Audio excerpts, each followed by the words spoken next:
Ah, my friend. So we at last come to numero cinco, number five. Number five, that holy prime number. Number five, the last lecture. I guess that means I've been doing this for almost an hour now, or by the end of this, it'll have been almost an hour. That's probably more footage than I would have gotten from an adventure. An adventure is working better for me, but perhaps not for you. Sound in this camera isn't that great. Seems like you guys don't really pick up on the context of the adventure when it's happening. For this, what's there to miss? I explain everything to you over and over again in case you missed it the first time. So what's there to worry about? God. God, the demiurge, the creator.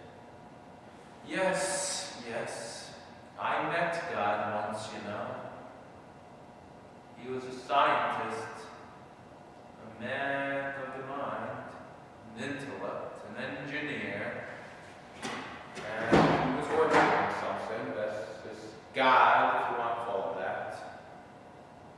And he was staring out into an infinity, and he had cold, fat, dead eyes.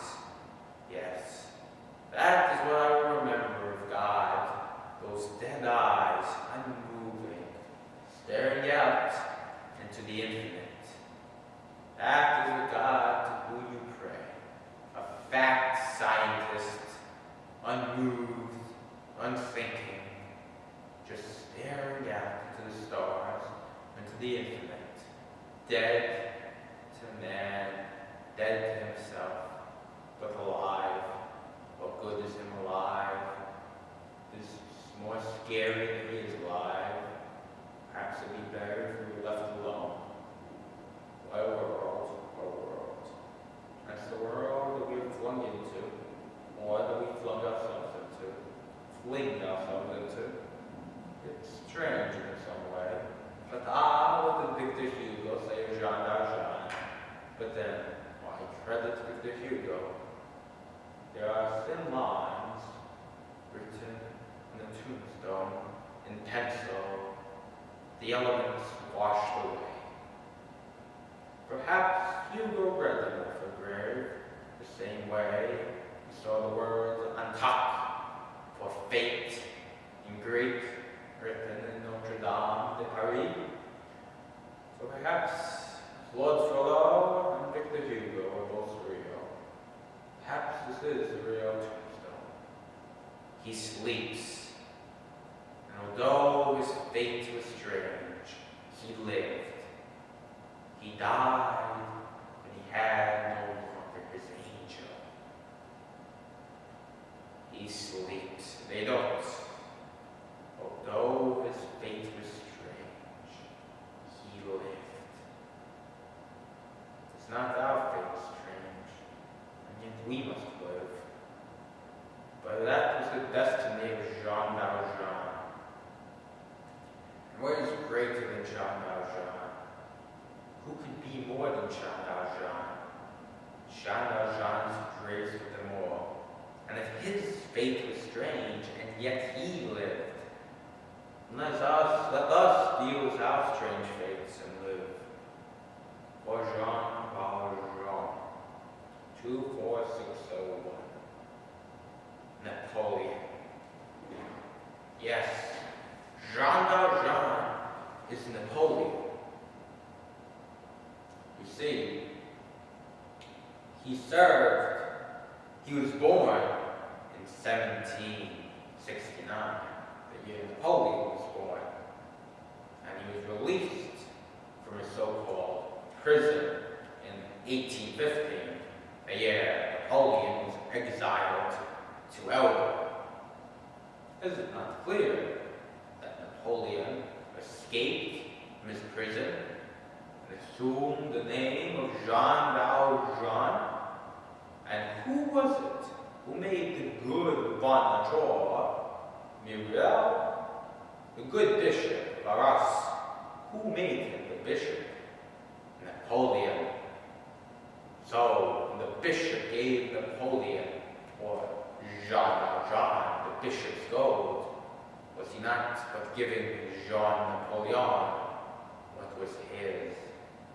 so truly, Napoleon Jean Valjean's fate was strange.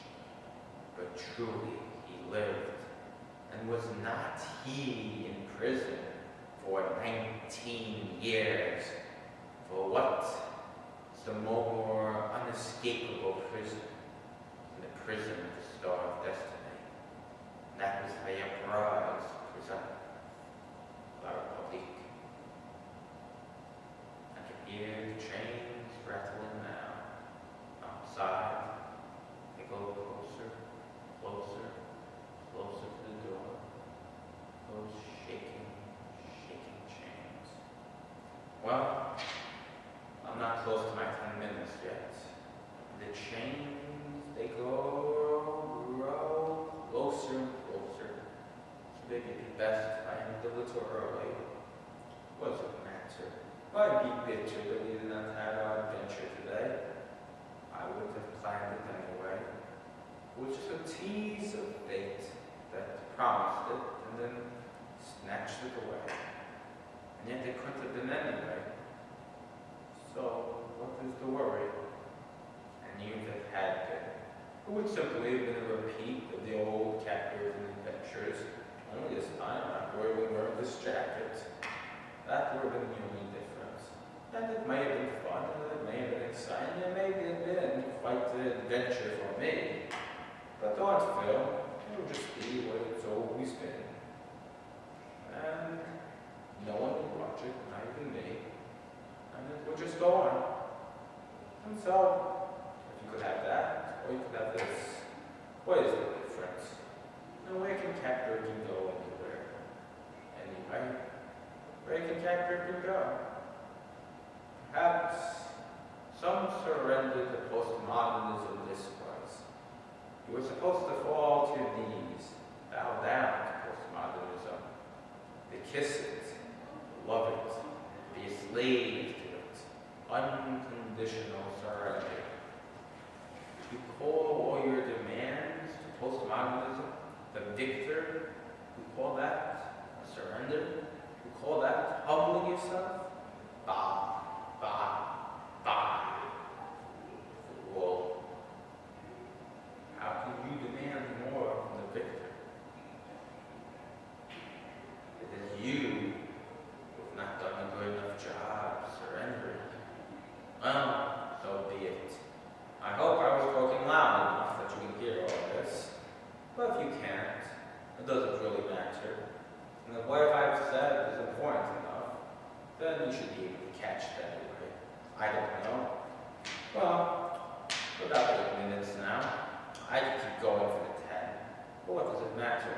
I've already touched on Jean Valjean.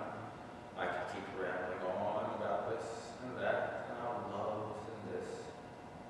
Oh, Patria, my love.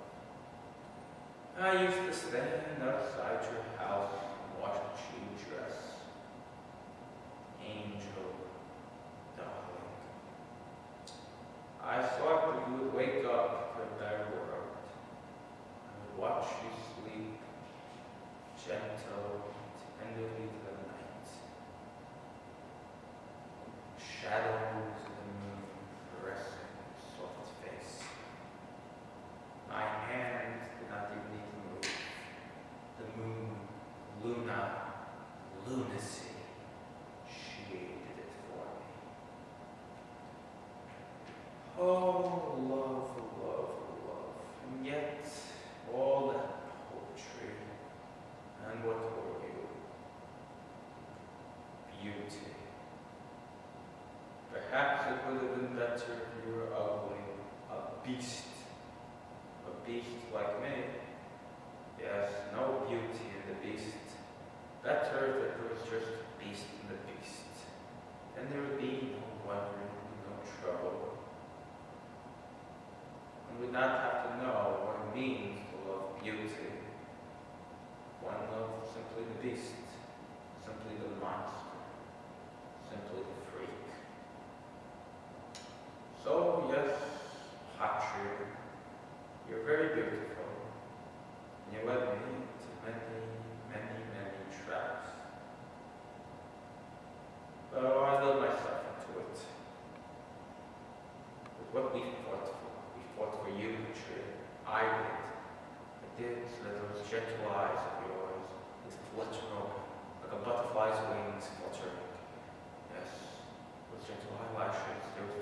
your eyelids they would flutter, your eyes would flutter open. Your eyes, your beautiful eyes, your window to the world. And the sunlight would reach it. And there'll be a new sun, a new world that I want for you that night. But it couldn't be. And perhaps it was better that it was not. What dreams we could have had, truly. But this world, this cold, dark, brown, muddy world, do you think we could ever build the castles of our dreams on the soft, oozing mud of this world? I think not, lovely Patria. So it's better to have never known, to have known love, in a world like this, in mud, can never support the castle, the stones of love. The stones, they drift on. I chip pieces of them and fling them into the sea. And they're carried away by the waves. That matters not, and I don't care, because you're not there.